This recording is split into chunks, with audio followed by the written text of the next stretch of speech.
Hello guys, welcome to my greenhouse.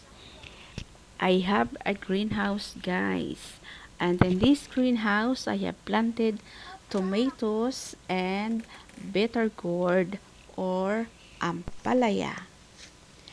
As you can see, my tomatoes are already bearing fruits.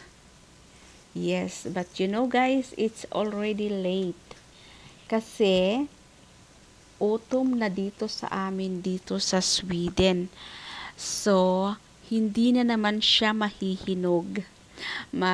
Malalanta na naman yung aking kamatis. Tapos, yung aking fruits ng kamatis ay hindi na naman siya mahihinog kasi late na siya namunga.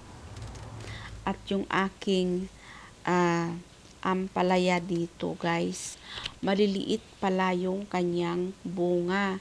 Ito pala yung mini bitter gourd, yung maliliit lang siya, yung parang pang pinakbet na maliliit lang na ampalaya. So inaantay ko siya guys na lumaki siya. Ang nangyari, nakita ko na hinog na yung maliliit. So, nag-sink in sa akin na siguro talaga maliit lang ang bunga niya.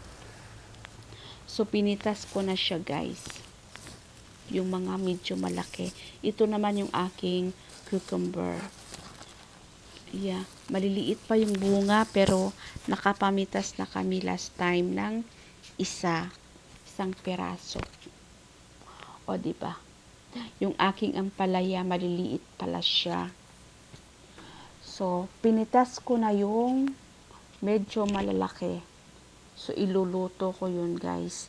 Tignan nyo sa aking next video. Iluluto ko siya. Ayan, ito yung aking napamitas. O, nahinog na nga yung maliliit guys. Ayan. Ganyan pala siya kalalaki lang. Alam mo, inaantay ko siya na maging kasing laki siya katulad ng haba ng pipino. Tapos ganun lang pala kaliit. Ayan yung dalawang kamatis na napitas ko. Thank you guys for watching.